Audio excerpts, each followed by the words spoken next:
O podcast que você ouve agora é uma produção da Central 3. Fernando Diniz teve uma carreira como jogador bem decente, com momentos importantes, principalmente pelo Fluminense, ainda que tenha atuado até os 34 anos sem ter somado muitos títulos na carreira. Na verdade, foram 2 títulos, o Paulista de 97 como reserva do Corinthians e o Carioca de 2002 como titular do Flu. O meu time de botão de hoje faz um almanaque da carreira de Fernando Diniz, que nesse momento, agosto de 2023, quando a gente grava esta coisa, este podcast, este episódio, é o técnico da Seleção Brasileira de Futebol. E eu sou o apresentador do meu time de botão, ao lado do Paulo Júnior, que está do outro lado da linha e que vai dar um tostão da sua voz nesse momento. Bom dia, boa tarde, boa noite, Pauleta. Dari Leandro, um abraço para quem acompanha meu time de botão. Pois é, falar um pouco desse meia atacante rápido, de boas jogadas individuais, um cara que sempre partiu para cima, invadindo a área, jogou de 9, jogou muitas vezes de 11, jogou de ala esquerdo, vez ou outra, jogou de meia, um meia mais meia de fato mesmo, né, com 2 ou às vezes 3 atacantes à sua frente, variou ali, um meia atacante, vez ou outra um atacante de fato, um cara que acho que chamava atenção por tentar dar esse dinamismo, tentar dar essa velocidade, até acusado muitas vezes por ser fominha. O Fernando Diniz, que jogou por Juventus, por Guarani, por Palmeiras, por Corinthians, Paraná, Fluminense, Flamengo, Juventude, Cruzeiro, Santos, Paulista, Santo André, voltou para o Juventus e fez um joguinho no Gama, nada mal, mesmo com a impressão, claro, que é uma figura muito mais marcante, muito mais interessante, muito mais influente para o futebol como treinador do que a sua carreira como jogador. Foi bom de bola o Fernando Diniz, teve bons momentos, como a gente vai contar no programa de hoje, ainda que não tenha sido assim um ídolo de fato de uma torcida, não tem exatamente uma grande conquista para chamar de sua, mas tem bons momentos e jogou com muita gente boa, jogou com praticamente, né, todos os grandes jogadores da sua geração, perambulando aí por várias camisas do futebol brasileiro. Vambora! Fernando Diniz, que na infância, antes de ser jogador de futebol, torcia para o São Paulo e depois de aposentado como jogador de futebol, já era identificado com o Fluminense e como treinador, acho que ainda mais, né, isso se acentuou ainda mais, o Fernando Diniz pós-carreira, e é o Fernando Diniz do Fluminense, né? E o Fernando Diniz, que pela contagem que você fez aqui, jogou em 14 times profissionalmente, considerando, tá, fazendo aqui um desconto, se ele não mudou de casa ao se transferir do Palmeiras para o Corinthians e também não se mudou ao se transferir do Fluminense para o Flamengo, foram 12 contratos de locação de apartamento entre os 20 e os 34 anos, tá? Basicamente é praticamente um contrato de locação e uma multa, né? Porque você assina contrato de 24, de 30 meses, sei lá. São 12 sofás, são 12 geladeiras, pelo menos, pode ter sido até mais. É bastante coisa. Paulo Júnior, que tem cuidado de mudança, grava aqui com caixas ao redor de papelão. Você pode imaginar o que é isso, né? Na flor da idade, tá sempre se despedindo da Moca para Campinas e uma longa estrada até passar de novo pelo Juventus, terminar a sua carreira como jogador no Gama. Vamos falar de um personagem que é isso, como você falou, né? Era um bom jogador, deu que pode não ter sido um grande ídolo, um jogador de primeira prateleira, mas jogador de time grande sim, e que como técnico, o seu lugar atual, né, a sua posição como técnico da seleção, já meio que fala por si, mas não explica tudo, né? O Fernando Diniz para além do cargo que ocupa ou dos títulos que conquista, é um cara que mexeu muito na conversa de bola desse país e até por isso a gente conta essa história aqui, porque esse podcast basicamente é para conversar de bola. E o Fernando Diniz mexeu bastante na conversa de bola desde que se tornou um técnico de futebol muito autoral e muito com ideias, né? Para alguns irredutível em alguns pontos, mas acima de tudo um cara que põe o coração naquilo que acredita, naquilo que faz no futebol. Pauleta, vamos pro roteiro. Vambora. Fernando Diniz jogou muito futebol de salão, foi um notável jogador de futebol de salão, como vários de sua geração, né? Ainda em tempos em que o cara levava até o limite a vida na quadra com a vida no campo. Hoje isso mudou bastante, sabemos muito bem.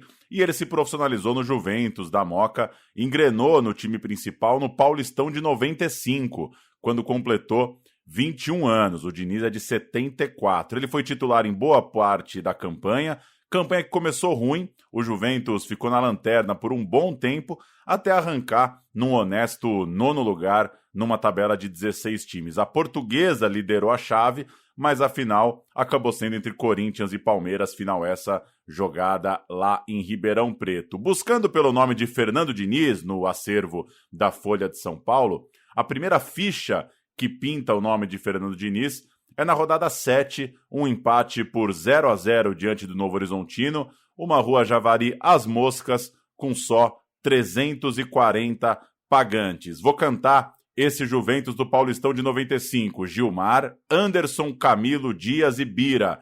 Sérgio Guedes, personagem de longa relação com Fernando Diniz, a gente vai ouvir mais dele à frente. Luizão, Márcio Grigio, bom meia, de carreira também no futebol do ABC Paulista, e Fernando Diniz na frente, Fernando Cruz e esquerdinha, o técnico era Vanderlei Paiva. Vira o semestre em 95 e o Diniz dá um salto importante na carreira, né? Deve ter mostrado coisa boa no Juventus, porque foi contratado para jogar no Guarani, time da elite do futebol brasileiro, o Guarani que nos anos 90 foi um dos grandes times desse país. Era um time bem interessante, o time era comandado pelo José Macia, o Pepe, e tinha, por exemplo, Djalminha com a camisa 10, Luizão no comando de ataque, o retorno do filho, né, do formado no clube, Neto, o craque Neto. O Neto já não era mais aquele, estava lutando bastante contra a balança, não era, né, o Neto de 95 já não era o Neto de poucos anos antes, de 90, de 89 ali, enfim, mas era um Guarani forte, com todo respeito ao Neto, que foi um craque, ele foi aquele Neto por pouco tempo, né? No fim das contas. Dá para imaginar que o Neto de 95 já é alguém tentando, né, emular aquele grande Neto. E na rodada de número 3 do Campeonato Brasileiro, nosso personagem marcou um gol com 1 minuto, mas o Botafogo, que seria o campeão, o Botafogo da 7-Up, o Botafogo campeão brasileiro, o Botafogo de Túlio Donizete, virou a partida no Rio de Janeiro. Cantemos as equipes, eu canto o Botafogo e o Pauleta canta o Guarani. O Botafogo, Wagner, o goleiro que reza a lenda, não rendia de noite, né? A gente precisa fazer um estudo sobre isso estatístico para ver se isso é falácia ou se tem fundo de verdade. Wilson Goiano, Wilson Gotardo, Gonçalves Madeixas, Moisés, Jamir, Sérgio Manuel, Beto e Iranildo. Pô, que meio campo bonitinho, né? Donizete e Túlio no ataque, uma dupla histórica. Entraram ainda Eliomar, Marcelo Alves e Dauri, o técnico. Paulo Mau Humor Autuori. Um grande Botafogo. O Guarani visitando esse Botafogo no Rio. Narciso, Anderson Lima, Amaral, Sangalete e Fernando, Fábio Augusto, Valdeir, Djalminha e Fernando Diniz, Júlio César Pinheiro e Luizão. Que belo time do Guarani. Entraram Renato Carioca, Adriano Raio e Alex. Djalminha e Luizão foram expulsos no primeiro tempo. Eram difíceis também, jogavam muita bola, mas eram difíceis. Djalminha e Luizão falavam bastante, reclamavam bastante, compravam muita briga. O técnico, como você já citou, era o Pepe. Léo Batista, sobe o som. Botafogo seria campeão no final do ano. Botafogo e Guarani, logo no início a defesa do Botafogo falha e Fernando Diniz bota o Guarani na frente, 1-0. Ainda no primeiro tempo, Djalminha faz pênalti em Donizete. Túlio bate para fazer o 5º gol dele no campeonato, 1-1. No segundo tempo, Donizete faz o gol da virada alvinegra, 2-1. E o mesmo Donizete faz o terceiro para definir o placar. Final, Botafogo 3, Guarani 1. O jogo foi no Caio Martins, em Niterói. Público, 4.782 pessoas. Jalmin e Luizão do Guarani foram expulsos. Túlio é o artilheiro do campeonato com 5 gols. Nas estatísticas do campeonato, Fernando Diniz aparecia como um dos jogadores mais caçados do país. E essa é a primeira pedrinha miudinha que a gente deixa na história aqui, né?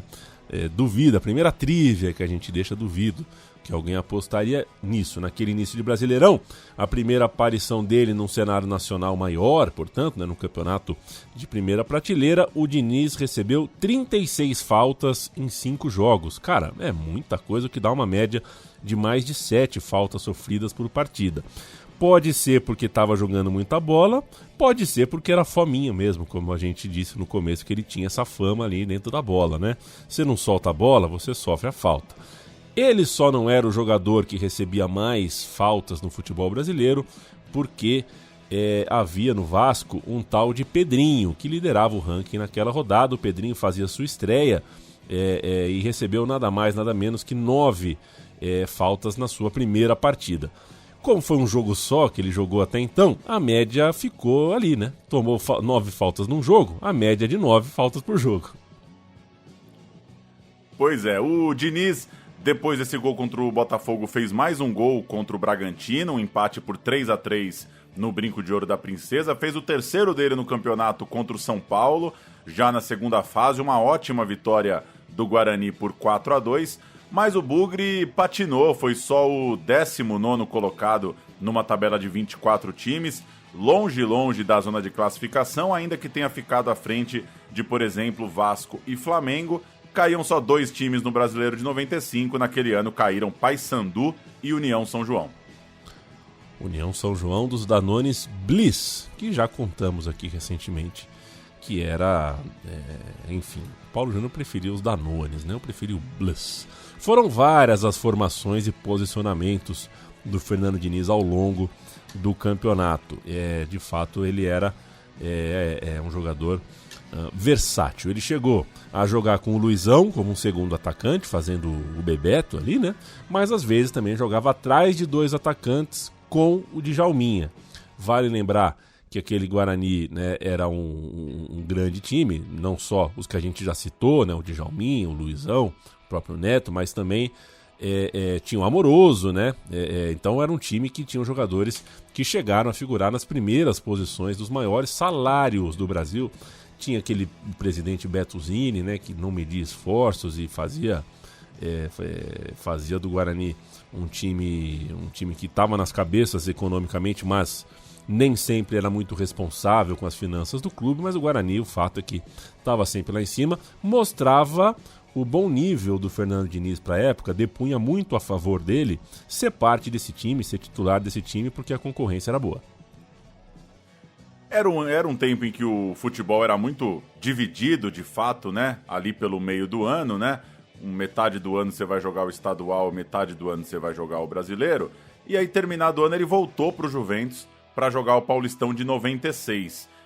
Claro que, provavelmente, já imaginando que ia arrumar um time para jogar o Brasileirão de novo. E no segundo turno, quando o Palmeiras disparava para ser campeão, no histórico ataque que marcou mais de 100 gols, o Fernando Diniz já era notícia no Parque Antártica. Na matéria do jogo, no texto para Palmeiras e Juventus, já se dizia que, olha, o Diniz pode defender o Palmeiras no Brasileirão daquele ano. Ele fez seus golzinhos lá no moleque travesso, que escapou do rebaixamento. O Juventus, no fim das contas, terminou com 33 pontos, aquele campeonato por pontos corridos, 5 a mais que o Novo Horizontino. O Novo Horizontino foi o primeiro dos 3 rebaixados, com 27. A gente vai ouvir um gol do Diniz, um gol que é meio contra, ele faz uma jogada, pedala, vai pra cima ali na ponta esquerda, bate pra dentro, a bola desvia e atrapalha o goleiro contra o São Paulo, um jogo na Rua Javari, 2-2, porque o Denilson marca um belo gol pro São Paulo no final. Era o Diniz mais uma vez fazendo um Paulistão legal e indo pintar num time maior para jogar o Brasileiro. E a defesa do São Paulo começou falhando. Fernando Diniz faz jogada pela esquerda pelo Juventus. E Pedro Luiz faz gol contra. 1-0 Juventus. O São Paulo chega ao empate. Sandoval cruza da direita. E Luciano mergulha para marcar. 1-1. A defesa do São Paulo falha outra vez e Silva deixa o Juventus novamente na frente. 2-1. No finalzinho do jogo, o São Paulo ataca. Luciano fura, mas Denilson arruma tudo e com que categoria? Final, São Paulo 2, Juventus 2. Então, Fernando Diniz joga no Palmeiras. A contratação do Fernando Diniz pelo Alviverde da capital paulista foi firmada em 9 de julho de 1996, o ano onde a gente está nesse roteiro. O Fernando Diniz tinha só 22 anos, ainda era um prospecto com bastante coisa para evoluir. Foi um empréstimo até dezembro, né? O Palmeiras pagou R$120 mil ao Juventus. Era o terceiro ano, né, do Plano Real. R$120 mil não era pouca coisa. O Palmeiras da Parmalat ali gastou um bom dinheiro e o passe do Diniz estava estipulado em R$880 mil pelo Clube da Moca. Outros jogadores sondados eram Paulo Nunes, que segundo o diretor da época, né, da Parmalat, o Brunoro, foi vetado pelo Luxemburgo. O Luxemburgo não queria o Paulo Nunes. A Parmalat tentou também o Romário. O Romário foi sondado, perguntaram sobre ele. É um assunto que no Flamengo, o Kleber Leite, presidente, negava, falava que não tinha nada disso, mas o Palmeiras, junto do Fernando Diniz, tentou um pacote com Paulo Nunes, Romário, e deve ter tentado outros, porque o comportamento do Palmeiras naquela época era muito agressivo no mercado.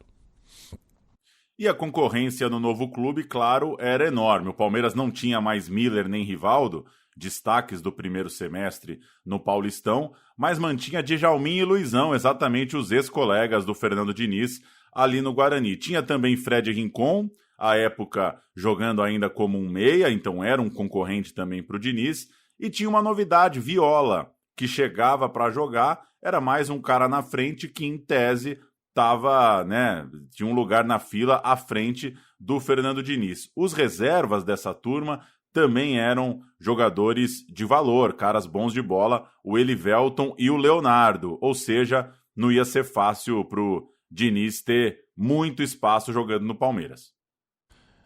Não teve espaço de fato, porque jogou só 2 vezes, né, como titular naquele Campeonato Brasileiro, atuou em 16 dos 25 jogos do Palmeiras, o que significa que ele então veio do banco 14 vezes, né? Sua primeira vez de início de titular foi contra o Paraná, 28 de agosto de 1996. Olha o Palmeiras: Marcos, Cláudio, Gustavo, Kleber e Júnior, Leandro Ávila, Galeano, Fernando Diniz, Elivelton, Leonardo e Luizão. O Palmeiras no 4-3-3, entraram o goleiro Marcelo. O que aconteceu com o Marcos, hein? E o Roque Júnior, que entrou como volante, ele era ainda um volante, além do atacante de São José dos Campos, Cris, técnico Vanderlei Luxemburgo. O Paraná, que depois estaria na vida de Fernando Diniz: Regis, Márcio Goiano, Edinho Baiano, Luciano e Marcão, Bezerra, Tcheco e Claudinho, Elcio Silva e Mazinho Loyola. Entraram Vaguinho, Ageu e Carlos Alberto Dias. Interessante também o time do Paraná, figurando ali nas cabeças dos anos 90. O gol do Fernando Diniz, né, na campanha não foi nesse jogo, aconteceu contra o Santos, um jogo no Morumbi. Foi o único gol do Fernando Diniz nessa competição. Ele entrou no lugar do Rincon, que tinha feito o primeiro gol, e 5 minutos depois ele ampliou. A partida terminou 2-1, gols de Rincon e Fernando Diniz. Não perdeu a classe, mesmo com marcação cerrada, mas ninguém está sempre bem. Djalminha estava mal, caiu com dores no abdômen e precisou ser atendido. Todo jogador tem seu dia ruim, o craque também. A diferença é que com apenas um toque, um craque se redime. No caso de Djalminha, 2 toques foram suficientes para ele mudar a história de um jogo que era amplamente favorável ao Santos. Com o peito deixou o Leonardo livre, ele tocou para Rincon girar e fazer 1-0. O segundo toque, cobrando falta. Fernando Diniz só empurrou. O Santos descontou no chute de Marcos Assunção. No rebote do goleiro, Alessandro fez 2-1. Novamente voltamos a perder gols. Hoje fizemos só 2, poderíamos ter feito 5, 6. Você hoje sentiu dores e tal, mas acabou conseguindo voltar e dar os passes para os gols, né? Uma dor estranha no primeiro tempo, mas graças a Deus ela passou e no segundo tempo deu para correr bastante e ajudar bem aqui. Aí o Palmeiras chegou no mata-mata, classificado no 3º lugar, para enfrentar o Grêmio, 6º colocado. No primeiro jogo, derrota por 3-1, então necessidade de virar em casa. O Grêmio, no 6º lugar, jogava toda a pressão para o Palmeiras no jogo em São Paulo. O time teve Galeano, Flávio Conceição, Rincon, Djalminha, Luizão e Leonardo. E no intervalo do jogo, o Diniz entrou no lugar do Leonardo para tentar dar mais gás, tentar movimentar ali o ataque do Palmeiras em busca da classificação. O Elivelton, outro cara que veio do banco, abriu o placar e o Palmeiras venceu só por 1-0, mas vale destacar que um pouco antes desse gol, um lançamento do Luizão, o Diniz marcou o gol que abriria o placar, um gol pela imagem na mesma linha, no mínimo em posição duvidosa,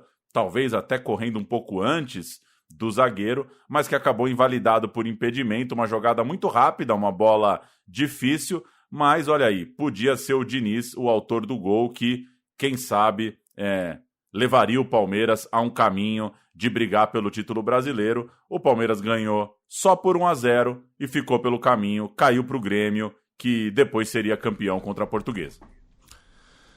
Às vezes o futebol é por pouco, as coisas são por pouco, né? O Fernando Diniz, se fizesse o gol, participasse de uma classificação Palmeiras e Grêmio numa rivalidade forte, aí teria a semifinal, o Grêmio enfrentou o Goiás, né?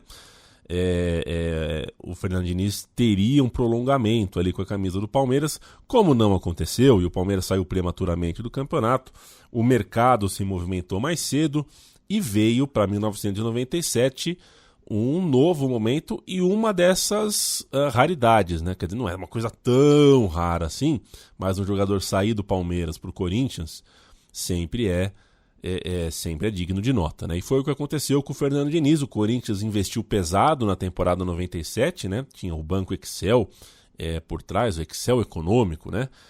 Fazendo um trabalho forte ali, investimento no Corinthians, e o Fernando Diniz foi um dos contratados. Logo na estreia do torneio Rio-São Paulo em janeiro, o Corinthians colou com 3 novidades: Túlio, o camisa 12, Fábio Augusto e Sangalete.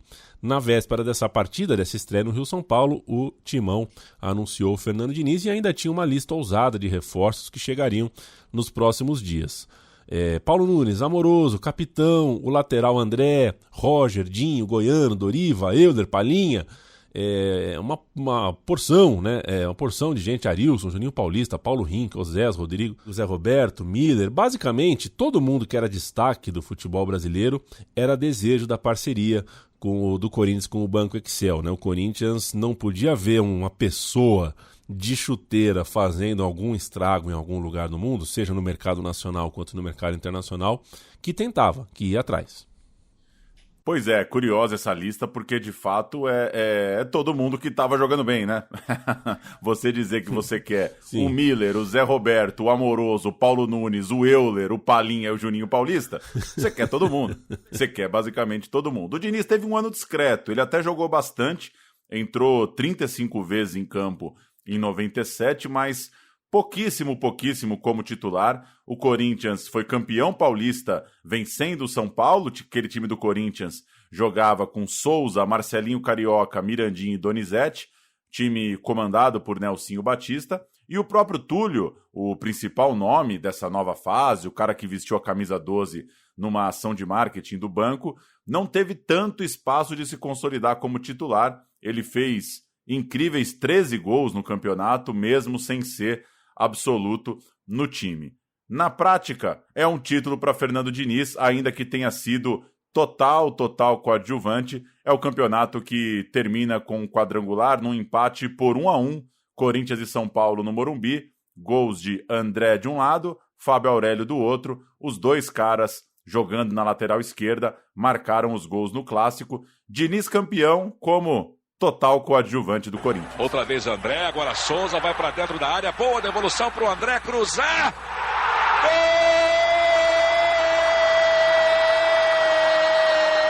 Gol do Corinthians!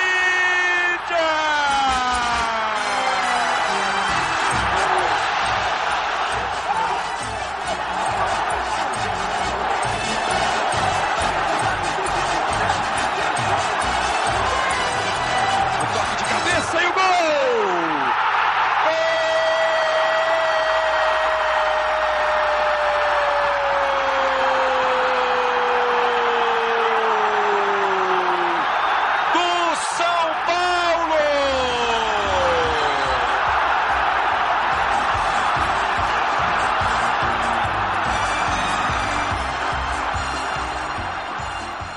Este é o meu time de botão, a gente grava isso no dia 10 de agosto, Paulo Júnior, e eu falo isso para mandar um abraço pro Jefferson Oliveira, nosso ouvinte, mandou um e-mail pra gente tão querido, tão carinhoso, e faz aniversário no 10 de agosto, ele estava torcendo para que desse tempo da gente mandar esse abraço no aniversário dele. Jefferson, muito obrigado pelo carinho da sua mensagem, é um e-mail como o seu que faz a gente lembrar e reposicionar o nosso foco, o nosso coração no nosso trabalho. Tudo de bom para você, é muito legal saber que a gente tem a sua companhia sempre, de 2 em 2 semanas aqui, na newsletter, no que for, nas redes sociais. Beijo para você e feliz aniversário. O Brasileirão é bem ruim, né? O Corinthians vai muito mal naquele Campeonato Brasileiro. O Fernando Diniz, você vê como às vezes eu acabei de dizer que o futebol às vezes é muito por pouco, né? A carreira do Fernando Diniz, de repente você joga num time menos ambicioso, menos forte, com menos concorrência e joga mais, né? Fica mais tempo em campo, né? O Fernando Diniz no Palmeiras e depois no Corinthians ficou pouco em campo relativamente, de repente num clube intermediário tivesse jogado mais, e aí a carreira vai mudando, né?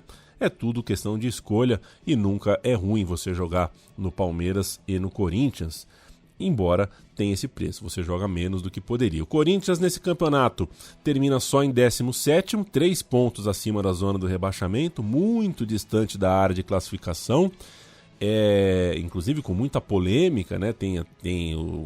É o ano em que o Dualib fica ali realmente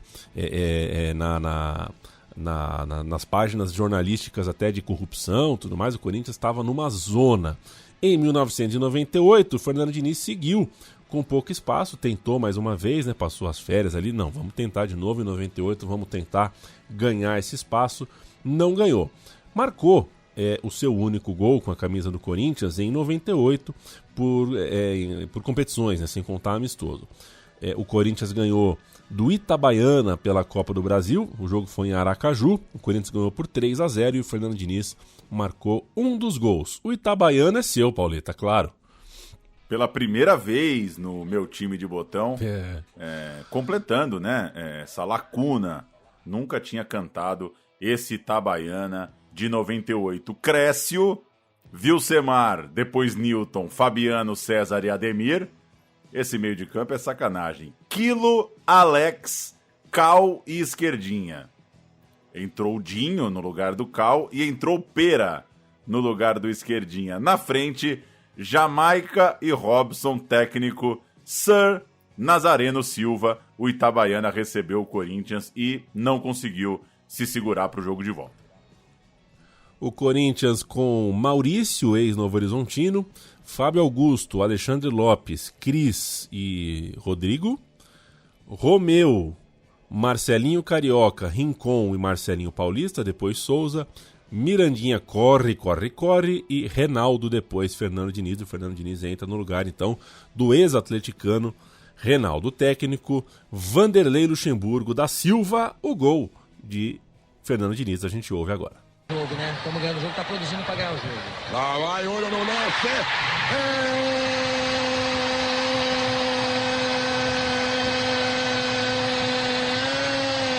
Do Corinthians. Confira comigo no replay. Foi ele. Fernando Diniz. O craque da camisa número 18. Para os jogados redondos do segundo tempo aqui em Aracaju. 40. E é curioso, né? Você acabou de falar sobre a concorrência, sobre estar num time muito grande. Time grande não para de contratar atacante, né? A gente acabou de falar, aqui já tem o Reinaldo. Ele mesmo, referência no Atlético Mineiro. E aí, outro cara que dificulta a entrada do Diniz no time. A estadia dele já ia chegando ao fim. Ele nem foi a campo nas finais do Paulista. Paulista de 98, o Corinthians dessa vez perde para o São Paulo. E o Fernando Diniz, então, para o Campeonato Brasileiro, vai jogar no Paraná, clube em que ele teria uma carreira até que longa, com boa identificação. De novo, joga o Paulista, arruma outro time para ter mais espaço para o brasileiro. Foi tentar a vida no Sul, foi tentar a vida no Paraná Clube para o Brasileirão de 98. E o campeonato foi duro para o Paraná, né? Com 4 rebaixados em 24 equipes, o time paranaense teve uma nota para o uniforme do Paraná, Pauleta. 9. É bonito mesmo, embora o distintivo me cause aflição, porque tem 3 fontes diferentes, né? Tem 3 tipos de letra e não é assim que se faz, né? Mas puta distintivo legal ao mesmo tempo, sei lá, o Paraná é uma onda. 24 times, caem 4, ficam 20 e o Paraná teve muita dificuldade, só escapou da queda na rodada final. A tabela terminou da seguinte forma: 15º, São Paulo com 27, 16º, Atlético Paranaense também 27, Ponte com 26, Juventude com 26 e Guarani com 25 foram os outros, o Guarani em 19º. E aí tem o Paraná em 20º com 24 pontos. Os rebaixados, América Mineiro 23 pontos, Goiás 22, Bragantino 21 e o América de Natal 15, ou seja, foi por um pontinho mesmo que o Paraná terminou na frente do América Mineiro e por 2 pontos ficou à frente do Goiás. Uma rodada e qualquer um desses 2 times poderia ultrapassar o Paraná.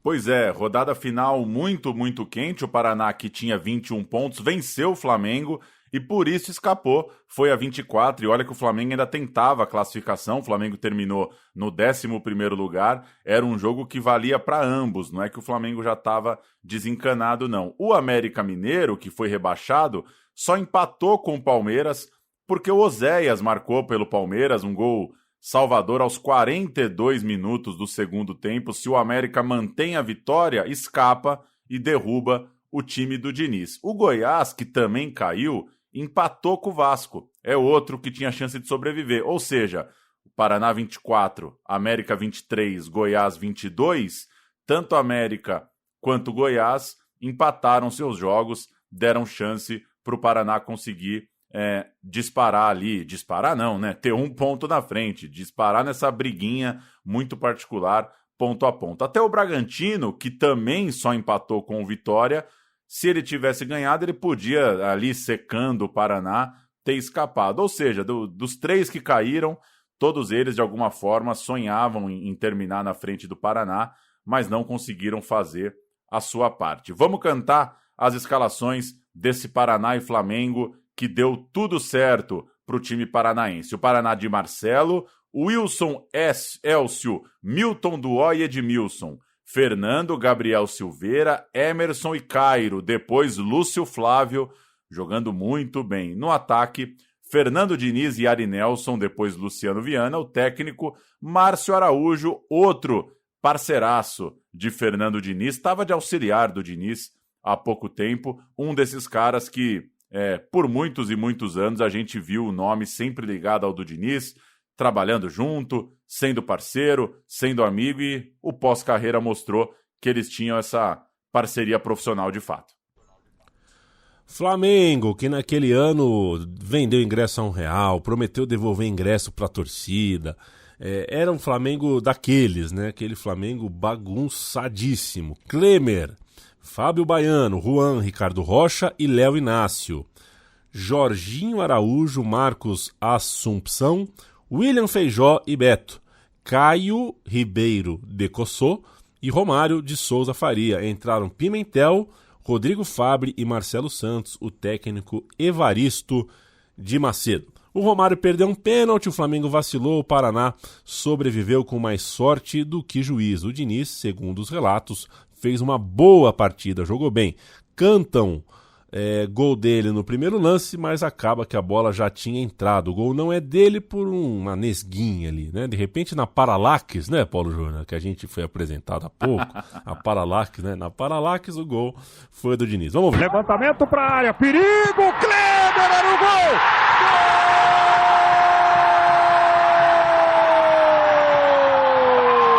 Diniz para o Paraná!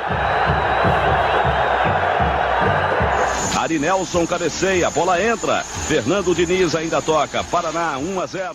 Uma nota só, não dá para o Rodrigo Fabre ser reserva do William Feijó, né? E teve essa zaga, hein? Teve essa zaga, Juan e Ricardo Rocha. É isso mesmo, né? Teve essa zaga? Teve essa zaga.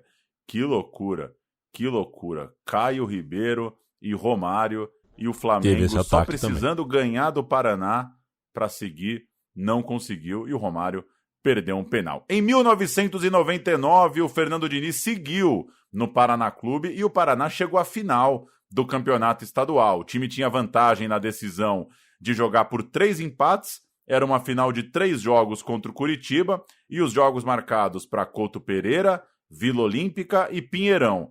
Se desse 0-0, 0-0, 0-0, o Paraná era campeão estadual. No primeiro jogo, Coxa de Abel Braga venceu por 1-0, puxou a vantagem para o seu lado. 10 dias depois, o tricolor tinha vantagem de 2-0, mas cedeu o empate, tipo de pecado que não pode em uma final, e foi para o terceiro jogo precisando vencer. De novo vencia por 2-0, aí é pecado dobrado, né?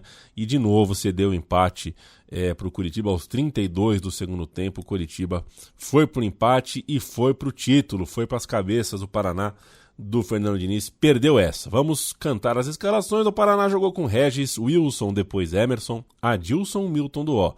Reginaldo, 3 zagueiros, né? Reginaldo Vital, Branco, Valdeir, Fernando Diniz e Elcio. Entraram Ednan na vaga do Branco e Lúcio Flávio na do Valdeir. No ataque, o Washington Coração Valente e Ilan. Que atacaço, o técnico Márcio Araújo. O Coritiba, campeão paranaense de 99, Gilberto, Reginaldo Araújo, Leonardo, Sandro, Fábio Vidal, Struwey, cadê você? Ian, Luiz Carlos e Simval, Kleber e Reginaldo Nascimento, o treinador Sir Abel Braga. A gente vai ouvir o empate no segundo jogo, que é uma boa jogada de Fernando Diniz, ele participa bem do segundo jogo, e depois a gente faz um carinho aqui pro torcedor do Coxa. Tem o gol do título do Coritiba nesse segundo jogo, o gol do título narrado por Edgar Felipe, da Banda B. O Coritiba bateu o campeão, foi campeão, gol de Darcy, que entrou no segundo tempo para buscar o empate e vencer o rival. Coritiba campeão estadual, Diniz é vice em 99. Reginaldo Vital faz a jogada pela direita e chuta. A sobra é de Washington, que ajeita para Branco marcar o segundo do Paraná. Reação do Coritiba. Reginaldo Araújo recebe na entrada da área e bate no cantinho do goleiro Regis do Paraná. 2-1. 3 minutos depois, Jackson entra na área e toca para Robert empatar. Final, Paraná 2, Curitiba também 2. O terceiro e último jogo da decisão é sábado, e o Coritiba tem a vantagem do empate para ficar com o subiu na cabeçada, ajeitou para trás para Reginaldo Araújo, recolheu, carregou, bateu para Kleber, bateu, passou, na rede, é gol! É gol!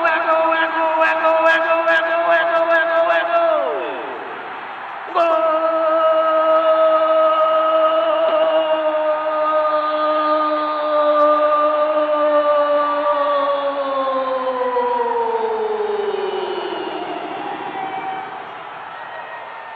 Sempre agradecendo muito ao amigo e à amiga ouvinte do meu time de botão que apoia o meu time de botão no Padrim. A gente conta com isso, precisa disso para manter as vastas horas que a gente gasta na pesquisa, na produção do roteiro, na edição do material.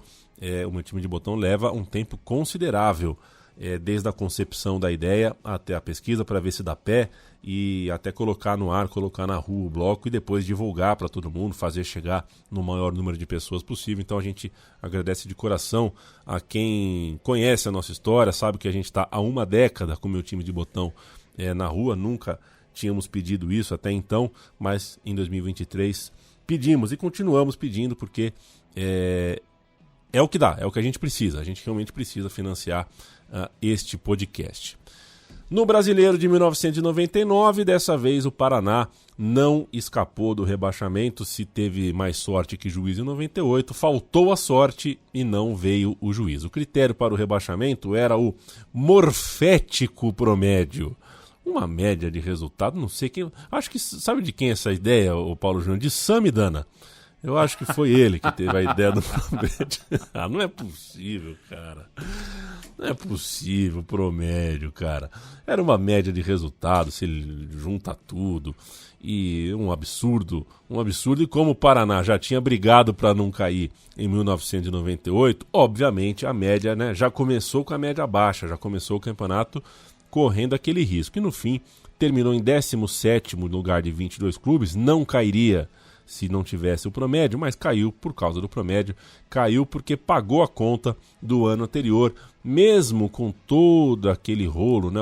Foi o ano do caso Sandro Hiroshi, esse caso beneficiou a média do Botafogo e do Internacional, porque recuperaram os pontos, né, dos jogos contra o São Paulo, mas isso não impactou o Paraná Clube. O Paraná cairia com a terceira pior média, melhor apenas, né, à frente apenas de Botafogo, de Ribeirão Preto e Juventude. Então, o Fernando Diniz termina sua passagem pelo Paraná da pior forma, com um rebaixamento.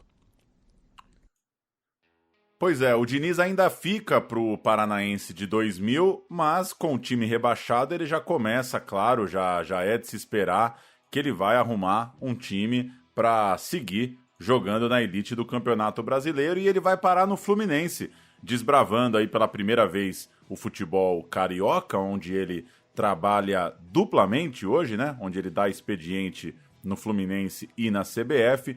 Ele vai trabalhar no Rio, portanto, para o segundo semestre de 2000. Ele estreia num jogo contra o América Mineiro, no Independência, 19 de agosto de 2000, entra no segundo tempo, jogo que terminou 1-1. Alessandro Cambalhota salvou o Fluminense no fim. O Diniz era um dos contratados do Fluminense, a gente vai falar bastante de Fluminense agora, para aquela Copa João Avelange de 2000. O América Mineiro, Milagres, André, Wellington Paulo, Edgar, Augusto, Claudinei, Rui Cabeção, Arilson, Henrique, Paulo Baier e Celso. Que beleza, hein? Entraram Pintado, Fabrício e o Wellington Amorim. Não dá pra pôr no campinho um time com o Rui Cabeção e Paulo Baier sem cometer alguma gafe, né? Algum posicionamento aí a gente vai comer bola. E sempre lembrando que o Milagres não é apelido. O goleiro Milagres se chama Milagres mesmo. Fluminense, Murilo. Gostava do Murilo, Paulo? Regular. Regis, César e Flávio. Roberto Brum, bom de entrevista que só. Fabinho Donizete... Fabinho, Donizete Amorim, Roger Flores e Jorginho Cantinflas. Puta que pariu. Aguinaldo, o famoso Agnite, e Magno Alves. Entraram Marcão, Fernando Diniz e Alessandro Cambotinha, o Alessandro Cambalhota. É muito louco, né, pensar no Diniz hoje, como acho que muita gente que tá ouvindo não se lembra tanto do Diniz jogando, pensar que teve essa meiuca, né? Diniz, Roger Flores boleiragem no Plim Plim e Jorginho Cantinflas. Que coisa maluca. Diz o texto do jornal O Globo. O apoiador Fernando Diniz, de 26 anos, do Paraná Clube, foi comprado pelo Fluminense e se apresentará nas Laranjeiras para assinar contrato na segunda-feira. O jogador chega com a aprovação do técnico Valdir Espinosa. E aí, abre aspas para o Espinosa. É um jogador de qualidade, ganha o time e o grupo, porque também é excelente profissional. O Espinosa conhecia o Diniz do Paraná, tinha passado pelo Paraná nos tempos do Fernando Diniz, então traz isso ao jornal de 12 de agosto, é o jornal de uma semana antes da estreia do Fernando com a camisa do Fluminense. O Espinosa aproveitou para deixar claro que poderia e queria usar o Diniz como um atacante pelo lado esquerdo ou mesmo como um terceiro jogador do meio de campo. No fim, o Diniz foi, na maioria do tempo, reserva. Nenhuma coisa nem outra, foi reserva do time que terminou no terceiro lugar, né? Fez uma boa campanha. O Diniz marcou 2 gols na campanha. Um contra o Coritiba, no dia da estreia do Asprilla, né? Um jogo que foi 2-0 para o Fluminense contra o Coritiba, no Maracanã. E depois na vitória por 4-3 sobre a Ponte Preta, em Campinas. Esse foi um golaço. A gente vai ouvir o Tadeu Schmidt, matéria do Tadeu Schmidt sobre Fluminense e Curitiba, o gol do Diniz naquela partida e sai do Tadeu Schmidt pro Léo Batista. É um upgrade, né? Com todo respeito ao Tadeu Schmidt, é um upgrade. A gente fala de Léo Batista cantando a vitória do Fluminense sobre a Ponte Preta em Campinas, 4-3. Os 2 gols de Fernando Diniz em dobradinha no meu time de botão. Tanto sorriso, alegria é ver Rony recuperado, perto do gol mais uma vez. É muito bom ver Magno Alves infernizando a vida dos adversários. É uma delícia tripudiar na desgraça dos arquirrivais.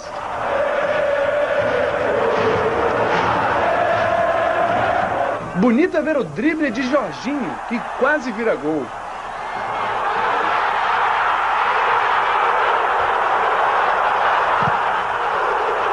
E por falar em drible, felicidade é ver que Roger continua aqui. Cada drible, cada passe, um serviço de entrega preciso, sem atraso. E cada chute, e de longe, hein? Cada chute de longe, Roger só não consegue o gol. Mas isso Fernando Diniz consegue. Mais um motivo de orgulho para o Fluminense. A arquibancada pede o único item que faltava. Em Campinas, Macaca e Pó de Arroz, Ponte Preta e Fluminense fazem um jogo emocionante. Rony marca o primeiro do Flu sozinho. Golaço sai dos pés de Fernando Diniz, 2 adversários driblados e um chute no canto. 2-0, tá feliz, hein, Diniz? Jorginho rola e Magno Alves bate cruzado. Fluminense 3-0, 19º gol no campeonato. Grande Magno. Tem escanteio para a Ponte, Marco Aurélio cobra, a bola passa por Alex, bate no braço de Roberto Brum e entra. Mas o juiz Heber Lopes dá gol olímpico. Olha o colírio, seu juiz.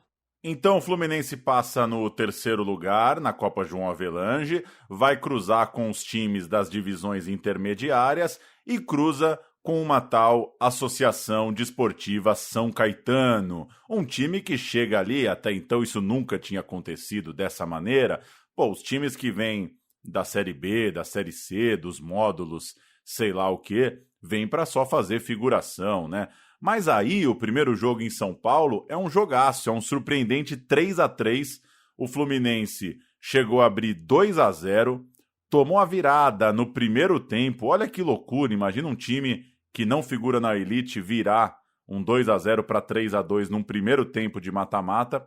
E o Flu foi empatar só no final. Era um time muito bom, o São Caetano. Hoje a gente consegue falar disso com muito mais facilidade, mas na época, o que todo mundo esperava era que no Maracanã, a 3ª melhor campanha venceria o Azarão, que o Fluminense daria um jeito de ganhar do São Caetano, porque, não é o São Caetano que vai tirar o Fluminense dentro do Maracanã.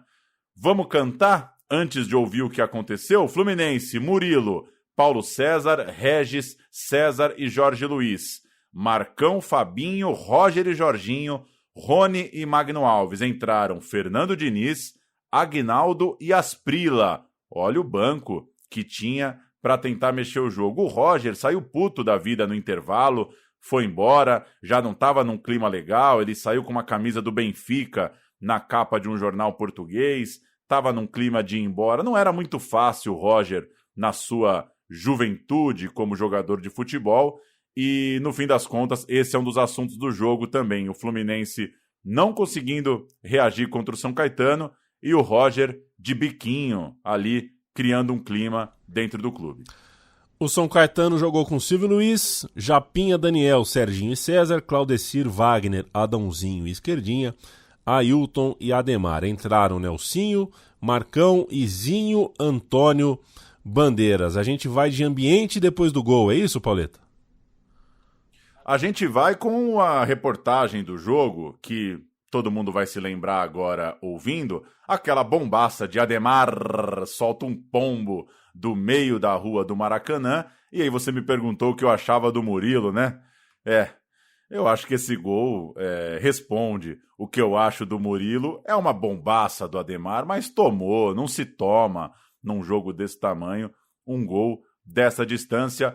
1-0 São Caetano dentro do Maracanã. A apresentação desse São Caetano para o Brasilzão foi lá dentro, ganhou numa bombaça e o Fluminense acabou eliminado. O zagueiro Regis quase resolveu o problema do adversário, mas a glória ficou para Ademar, que mandou uma bomba e Murilo aceitou. Nem Papai Noel acreditou. Tinha que ter mais garra diante de um público desse. Chegamos entre os 3 e chegar agora 2 partidas só, pô, e a gente ser eliminado é frustrante para a torcida. Um chute certeiro que calou 60 mil torcedores. E o São Caetano já tem o seu herói na galeria histórica do Maracanã. É muito gratificante você escrever seu nome entre todos os grandes jogadores que desfilaram por esse estádio. Vira o ano para 2001, aonde passou férias de 2000 para 2001, o Fernando Diniz pergunta, pergunta o nosso ouvinte. A gente não sabe, né? O Fernando Diniz é uma pessoa discreta, inclusive, não é uma pessoa muito... Embora as pessoas achem que o Fernando Diniz é um pavão, eu acho o contrário. Eu acho que ele, inclusive, é um personagem de futebol imperturbável, é assim que eu o leio. Nem os elogios exagerados seduzem o Diniz, nem as críticas mais babadas e ferrenhas tiram ele de prumo. E isso é característica de alguém, né? Uma pessoa imperturbável não é uma pessoa que publica onde passa as férias. Muito embora Fernando Diniz, no Rio de Janeiro, né?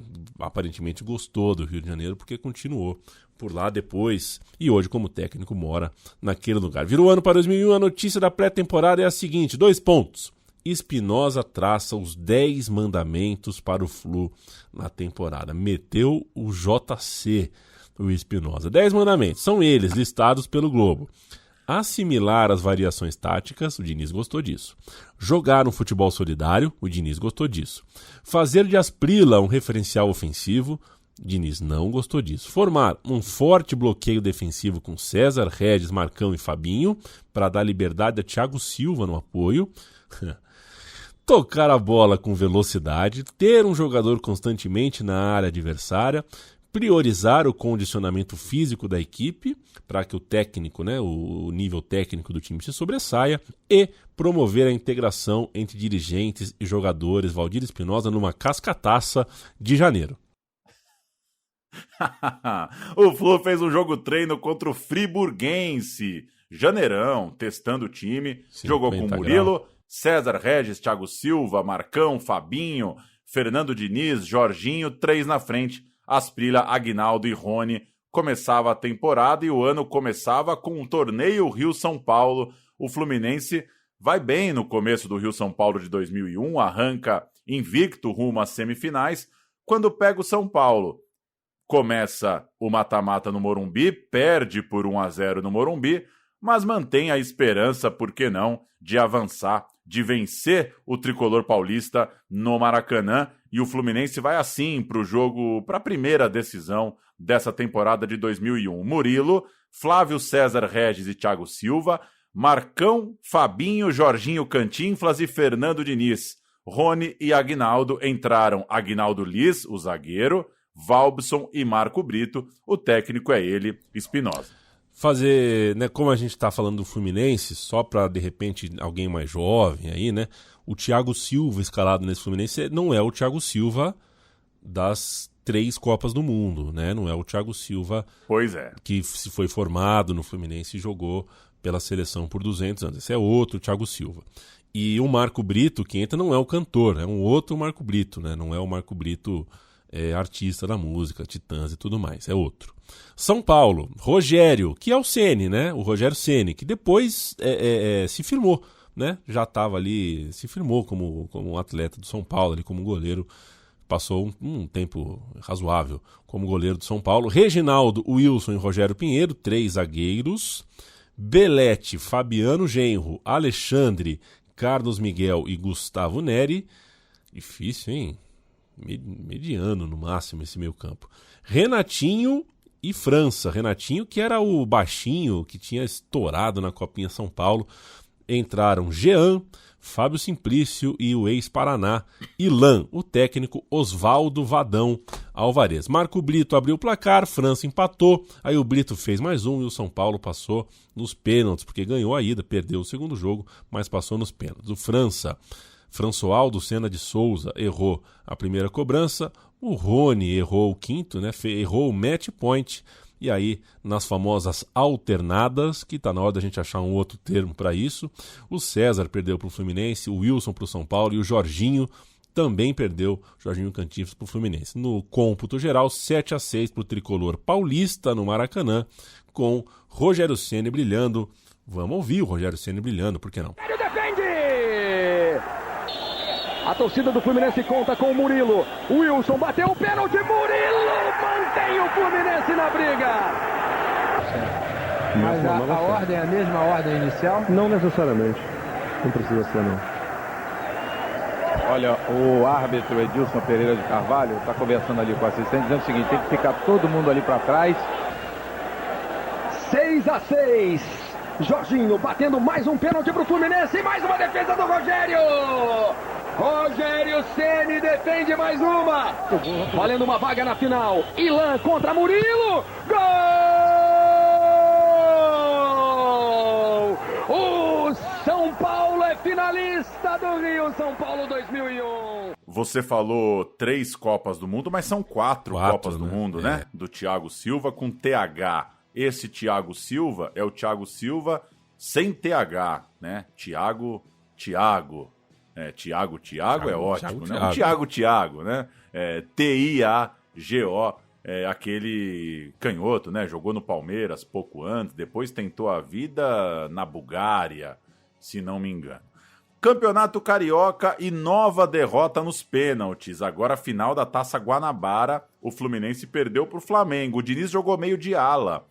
O Fluminense tentou um time ali que tinha o Jorginho centralizado na meia, Asprilla e Aguinaldo na frente. O Diniz jogou bem aberto pela esquerda, acabou substituído durante o Fla-Flu. E é a disputa daquele pênalti bizarro do Cássio, né? O Cássio, jogador do Flamengo, bate, o Murilo defende. E aí você me pergunta o que eu acho do Murilo, né? O Murilo defende e a bola meio que pega um efeito e entra, né? Vai ser zicado, hein, Murilo? Aquele Flamengo, Júlio César, Maurinho, Juan, Gamarra e Cássio. Leandro Ávila, depois Reza Alessandro, Rocha e Jorginho. Beto, Adriano, pré-imperador, depois Reinaldo e Roma. Cadê você? Técnico Mário Jorge Lobo Zagallo. O Fluminense foi mal na Taça Rio e o Vasco chegou à final contra o Flamengo. É o Campeonato Carioca do gol do Petkovic no fim. O Campeonato Carioca marcado, portanto, por um Flamengo e Vasco. O Fluminense não teve gás para chegar na final depois de perder a Taça Guanabara. Apesar dessa frustração, o Fluminense fez um bom Campeonato Brasileiro, né? Melhorou em relação ao estadual. Terminou a fase de grupos no 3º lugar de novo, tal qual na temporada anterior. Jogou 27 partidas e perdeu só 4 e ficou atrás dos times que seriam os finalistas, né? São Caetano e Atlético Paranaense. O Fernando Diniz foi titular do time em vários momentos da campanha, como, por exemplo, no dia do quebra-pau do Parque Antártica, quando ele saiu no soco com o Galeano. Um jogo à tarde, né, Paulo, que faz a gente lembrar que o campeonato de 2001 foi muito impactado pelo racionamento de energia. Então, o Brasil estava passando por um racionamento de energia. Muito jogo durante a semana foi de tarde, o que impactou, claro, em queda de média de público e tudo mais. E esse foi o caso, foi um jogo um dia da semana de tarde, né? E um jogo bem maluco. O Fluminense ganhou do Palmeiras por 6-2, um jogo histórico. Tricolor carioca metendo um chocolate, e o Fernando Diniz resolveu partir pro pugilato com o Galeano. Cenas dantescas. E na vitória também, né? O Fernando Diniz fez gol na vitória sobre o Corinthians, também numa viagem a São Paulo, jogo no Pacaembu, em dezembro. Foi o seu único gol naquela campanha. No 6-2 do Parque Antártica, ele não fez nenhum gol, só tomou o cartão mesmo. Esse jogo, o jogo que o Fernando Diniz marca o seu gol na campanha, o Corinthians alinhou com Dida, Rogério, Marquinhos, Scheid e Kleber Chicletinho. Essa é triviaça. César Sampaio, Fabinho, Renato Abreu e Ricardinho, Gil e David, time muito bom. O Lucha colocou Fabrício, Leandro Gianecchini, né? Pré-Gianecchini. E Fernando Baiano. Esse era o Coringão, Pauleta. O Fluminense do gol do Diniz no Brasileiro de 2001. Murilo Paulo César, André Luiz, César e Flávio, Gilmar Fubá, olha essa, hein?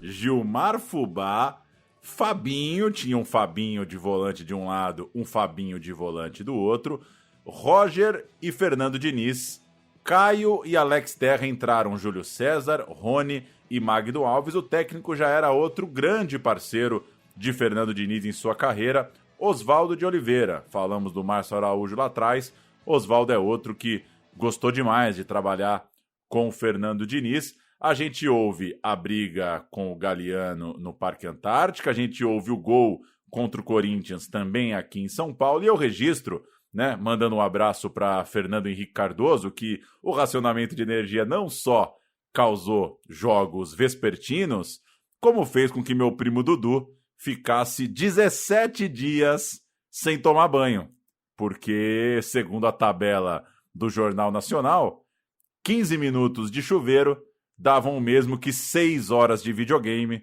Ele preferia jogar 12 horas de videogame por dia a tomar um banho de 7 minutos. Dudu ficou 17 dias na asa de Arapiraca. Vamos ouvir o Diniz indo pro pau com o Galiano, que a gente cantou há pouco, né? Teve um Palmeiras de Galiano e Diniz no meio-campo, eles tinham sido colegas de time, e depois o gol dele contra o Corinthians. Veja você, o Corinthians de César Sampaio. O risco dos palmeirenses fica exposto na atitude de Galiano. Após essa entrada em Fernando Diniz, ele ainda o agride com uma cabeçada. Os dois acabam expulsos e o atacante do Fluminense vai à desforra enquanto Galiano dá entrevista.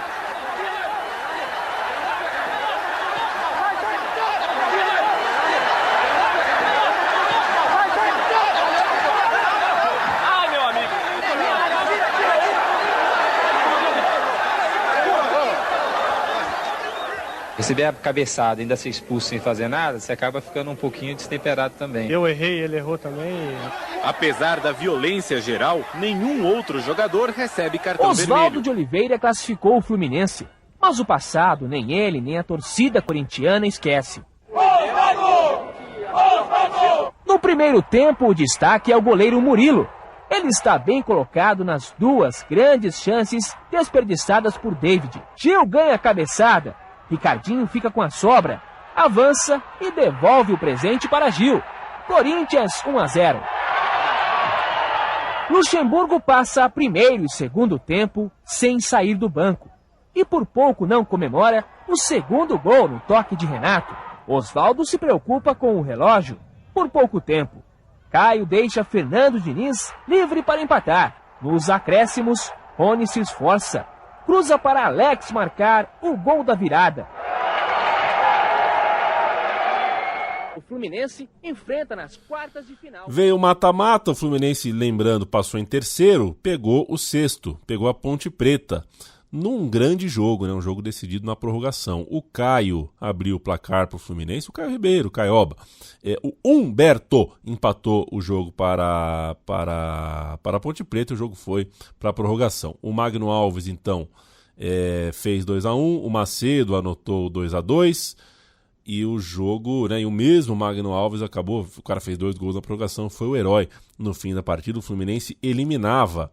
Era um bom time da Ponte Preta já há algum tempo. Esse time especificamente tinha o Mineiro, tinha o Piá, tinha o Elivelton, o Washington, Coração Valente, Adrianinho. Era um time bem forte e uma prorrogação icônica, um dos grandes jogos aí da época do Campeonato Brasileiro. A gente sobe som em homenagem a essa grande classificação, um dos momentos certamente um dos melhores vestiários pós-jogo da carreira do Diniz como jogador. Bombardeio. Incrível, o gol não sai. E o Fluminense resiste. Roger quase faz um golaço, de letra. Mas não tem jeito. Prorrogação. São 30 minutos para Magno Alves ter seu grande momento. Paulo César cruza e quem marca o segundo? Magno. Nem dá para festejar muito. Macedo empata 6 minutos depois. O empate ainda classifica o tricolor, mas quando Rony lança Magno Alves, o torcedor do Fluminense tem uma certeza: o sofrimento acabou. 3-2. Entrei faltando 30 minutos, mas joguei 60, né? Já é madrugada do dia 6. O aniversário já passou, mas agora sim, Oswaldo quer comemorar. Agradeço mesmo a torcida do Fluminense, é uma coisa que eu jamais na minha vida vou me esquecer. Isso vai ficar marcado. Oswaldo e a torcida. Um é o presente do outro. Um emociona o outro. E talvez hoje, um não seja nada sem o outro. Gosto de prorrogação. Você sabe que eu não gosto muito de disputa por pênaltis, né? A gente tá gravando numa semana que a gente teve uma loucura no Beira-Rio e a coisa começa a andar, eu já começo a ficar com dó do cara que vai errar por antecipação.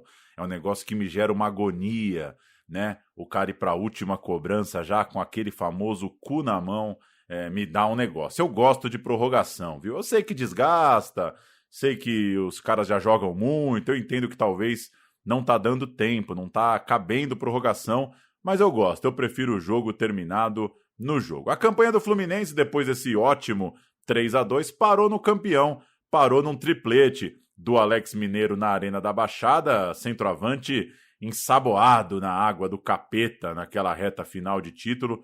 Tudo que batia no Alex Mineiro entrava. O Magno Alves fez 2, mas o gol salvador do Alex Mineiro, o gol salvador do Atlético Paranaense, veio no minuto 88. Fim da linha para o Fluminense. E o Fernando Diniz diria, anos à frente, que esse momento em 2001 tinha sido o melhor da carreira dele. Ele acreditava que esse Fluminense de 2001, esse time que o Magno Alves estava marcando o gol adoidado, era talvez o melhor momento dele ali como jogador de futebol.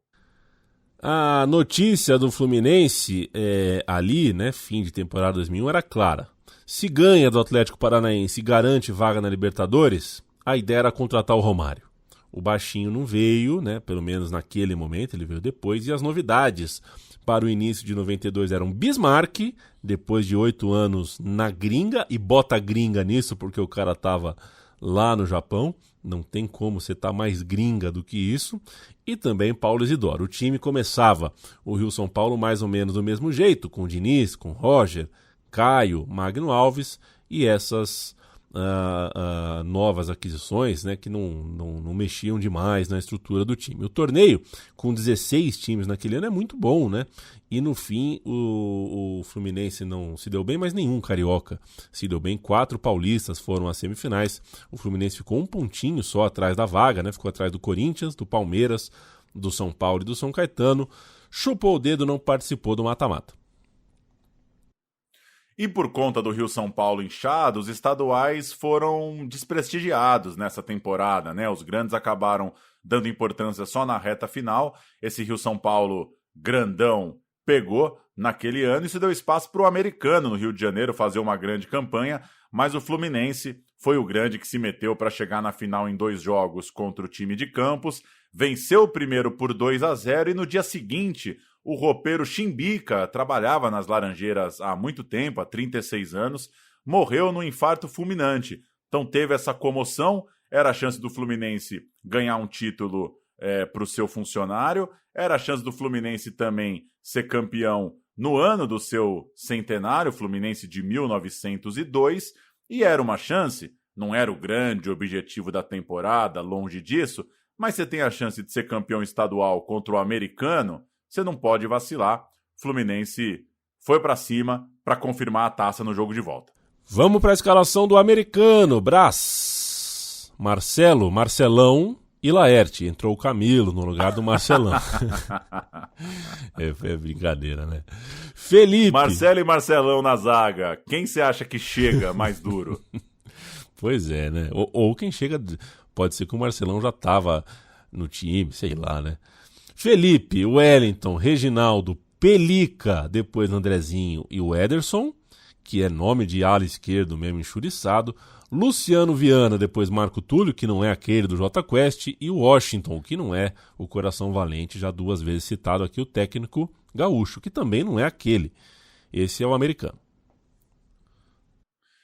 Fluminense, Murilo, Flávio, Maurício, depois César, Regis e Roberto Brum, Marcão, Fabinho e Fernando Diniz, Marco Brito, depois Sidney, Rony, depois Júlio César e Magno Alves, o técnico Robertinho, Aguinaldo puto da vida por ficar no banco, achava que tinha que jogar, mas não jogou. Diniz jogou bem nessa decisão contra o Americano, cuidou bem da bola, acertou bons passes e é do Fernando Diniz uma bonita jogada no terceiro gol. Gols de Rony, Flávio e Magno Alves, Fluminense 3-1, Fluminense campeão carioca de 2002. Esse carioca em ano de Rio-São Paulo largo, então não é um carioca, pelo menos na duração ali da campanha, mas é o campeão estadual de fato naquela temporada. Vamos ouvir Flu campeão para cima do Americano, Diniz campeão, dessa vez como titular, dessa vez no pôster e jogando bem na partida decisiva. Pouco depois, Flávio mandou essa bomba. Fluminense 2, Americano 1. Aos 35 minutos, Fernando Diniz veio com tudo, passou para Magno Alves, que aproveitou e fez mais um para o Flu.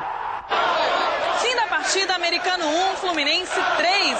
O tricolor vai comemorar o centenário como campeão estadual de 2002. Muito tempo que a torcida não comemorava um título importante como campeão estadual. E graças a Deus nós conseguimos e estamos felicíssimos com isso. Agora já tem a Copa dos Campeões logo na sequência, comemorar e partir para outra.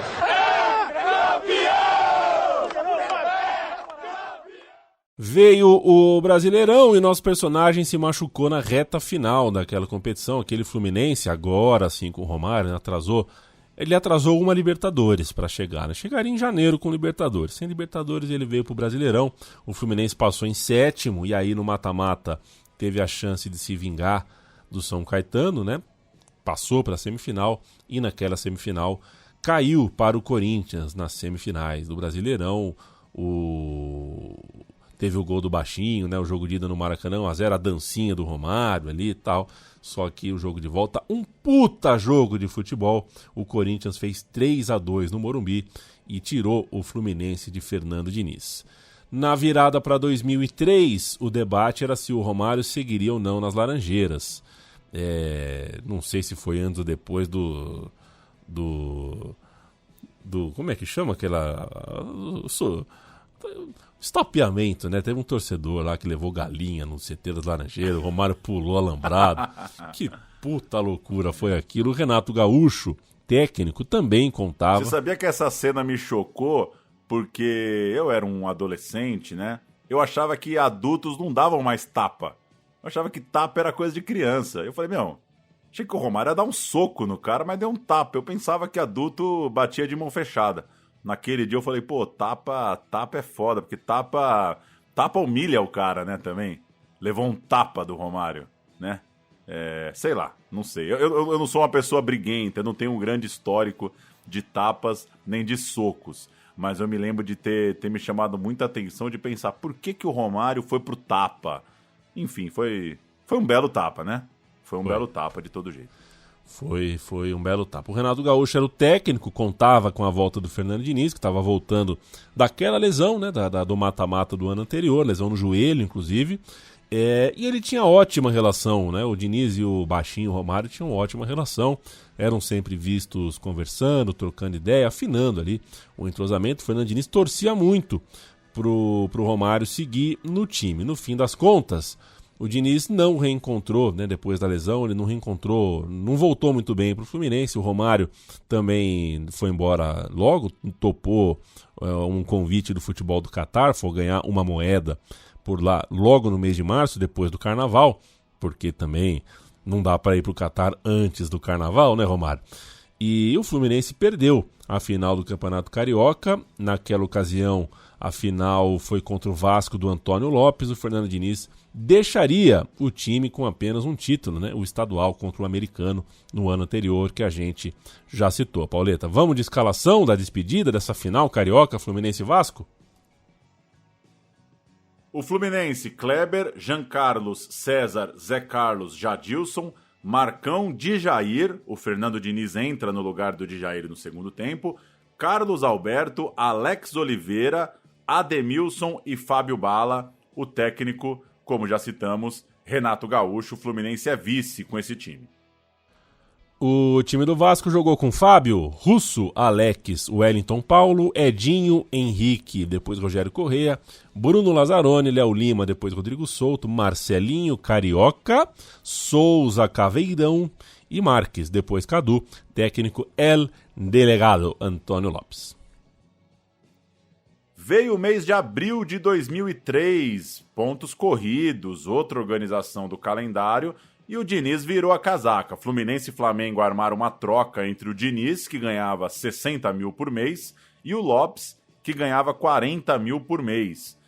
O presidente tricolor, o Fischel, disse no meio do negócio que não tinha mais clima para o Fernando Diniz no clube, que ele estava em atrito com o treinador, que tinha acabado o ciclo do Diniz, que, como a gente contou aqui, estava no time desde lá da João Avelange de 2000.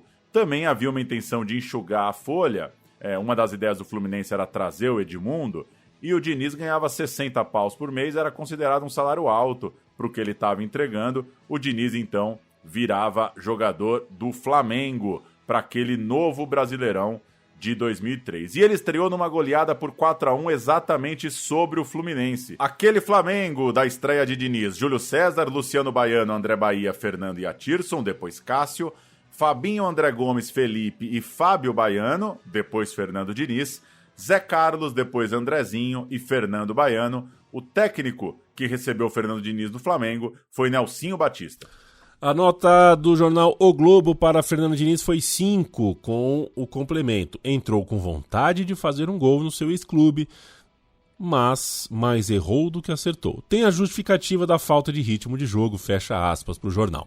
O Flamengo fez um brasileiro apenas mediano, de 8º lugar naquela estreia dos pontos corridos, né? Os pontos corridos com 125 times.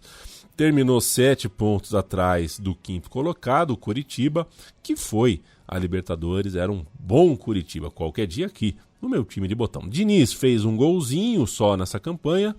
Dá para perceber que não foi um jogador de muitos gols na carreira. Esse gol foi na rodada 4, no empate contra o São Caetano. Mesmo assim, houve uma confiança, sim, no futebol do Fernando Diniz. Lá em agosto, uma matéria do Globo dizia o seguinte: Fernando Diniz, o homem de confiança de Oswaldo. Oswaldo de Oliveira, né, botava essa fé, estava por lá. O Diniz estava há 60 dias sem jogar, problemas musculares na coxa, na panturrilha da perna direita, mas aos 29 anos ele tinha essa proximidade com o Oswaldo de Oliveira, era um ponto favorável a ele. O Oswaldo tinha trabalhado com o Diniz lá no Corinthians, ainda quando ele era um auxiliar do Luxemburgo, e também no Fluminense, como a gente citou há pouco, no time de 2001. Então a chegada do Oswaldo de Oliveira, em tese, dava moral, dava espaço para o Diniz no Flamengo. No mês de dezembro, porém, o balanço era negativo. Depois de 3 anos no Fluminense, o Fernando Diniz conviveu com lesões no Flamengo, de forma que nunca, né, foram lesões mais sérias do que aquelas que ele tinha experimentado na carreira. O Fernando Diniz chegou a responder, a torcida do Flamengo ficou brava, chinelinho, tudo mais, e ele disse que nunca, né, vamos abrir aspas para ele aqui, dizendo que nunca fez por corpo mole, abre aspas, seria burrice não querer jogar no Flamengo, e burro eu não sou, fecha aspas. No último jogo da campanha, contra o São Paulo no Morumbi, o noticiário já alertava que Fernando Diniz, assim como o Rafael e Fabiano Heller, e também o Edilson, podiam estar se despedindo da Gávea. Tinha uma barca indo embora da Gávea, o Fernando Diniz fazia parte dela. Acho que é consenso de parte a parte que o Fernando Diniz não teve a passagem dos sonhos por aquele clube. A gente ouve o gol que o Diniz fez pelo Flamengo no Anacleto Campanella contra o Sanca. A partida vira um jogo de xadrez. E como é chato ver um jogo de xadrez. A única emoção é ver os chutes de Ademar. Ou então uma arrancada de Fernando Baiano, que não dá em nada. Mais legal que esse jogo, só a festa da banana. Como? Você não sabe o que é? Calma que depois do gol o Zé Carlos explica.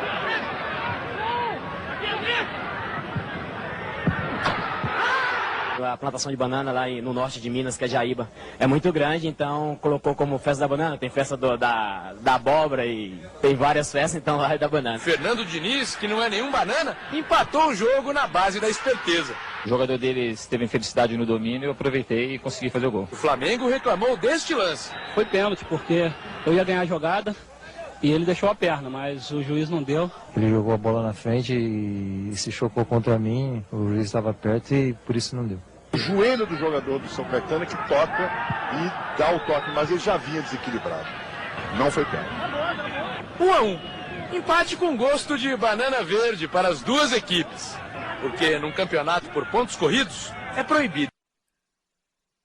E a gente passa a régua nos anos finais da carreira do Fernando Diniz, sem muito detalhe, porque de fato o auge já passou, já é uma finaleira. O Fernando Diniz passou pelo Juventude em 2004, em agosto foi jogar no Cruzeiro, onde jogou pouco. Em 2005 ele foi para o Santos, num pedido do Oswaldo de Oliveira, mas também jogou pouquinho, jogou 5 vezes só. Esse Santos de 2005, pós-campeão brasileiro, numa reformulação, mas que estava na Libertadores, claro, era campeão brasileiro de 2004. Então, o Diniz vai jogando numas barcas boas, né? Assim, em transição, mas digo, chegando em time que está acostumado a vencer, né? Ele chega no Cruzeiro depois de ser campeão, ele chega no Santos depois de ser campeão, acaba que não consegue jogar muito no Santos, deixou o clube em abril. Foi jogar depois uma Série B pelo Paulista de Jundiaí, ficou lá em 2006, ficou em 2007, jogou no Santo André, o Sérgio Soares, ex-colega de meio campo, estava de treinador por lá, chamou ele para o Santo André, ele deu um pulo por lá, jogou no Juventus, também comandado pelo Sérgio Soares, um time que tinha o Vampeta, inclusive, e o último jogo do Fernando Diniz foi numa passagem pelo Gama, na Série B de 2008, ele saiu aí desse circuito dos times de menor expressão aqui de Campeonato Paulista, coisa e tal, e foi tentar jogar uma Série B lá pelo Clube do Distrito Federal. Ele, logo na estreia, foi expulso por ofender o árbitro, xingou ali o juiz, inconformado com uma decisão, pegou um gancho um pouco mais largo do STJD, estava distante da família, não estava muito feliz e resolveu parar. O Diniz, inclusive, falou sobre isso depois, que considera que, no fim das contas, o Gama mal dá para contar na carreira, porque foi uma passagem que não deu certo, não estava com a cabeça lá, estava distante da família, não estava nas melhores condições e não estava não estava preparado, não estava inteirão para conseguir render com respeito ao clube, claro, mas que acabou sendo uma ida que não fez muito sentido. De toda forma, o último time de Fernando Diniz como jogador de futebol foi esse Gama, que perdeu um jogo para o Grêmio Barueri. O Gama de Luiz Henrique, Lucas Silva, João Vitor, Pedro Paulo e Thiaguinho, Emerson, Kel, depois Fernando Diniz. O Kel, então, deu o último tapinha na mão do Fernando Diniz, né? Será um tapinha de mão cheia? Será aquele tapinha na bunda? Aquele tapinha já passando? Será um tapinha nas costas? Kleber Gaúcho e Reginaldo, Maia, depois Thiago Bezerra e Bebeto, depois Neto, técnico Ademir Fonseca. A gente vai puxar o último áudio desse programa, J. Júnior, grande J. Júnior, cantando esse jogo final, esse Grêmio Barueri 2, Gama 0. Isso é 2008. Em 2009, Fernando Diniz começaria sua carreira de técnico no Votorati. Vamos ouvir essa finaleira, Fernando Diniz, como jogador de bola. Ávalos. E outra bola levantada. Nossa, que confusão. Rodrigo Paulista. Chegou o Guaru! Gol!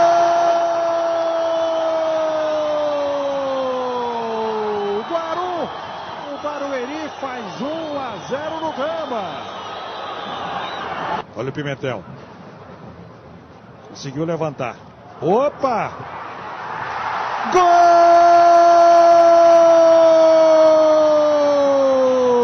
do Barueri. Comemora ali o Fernando.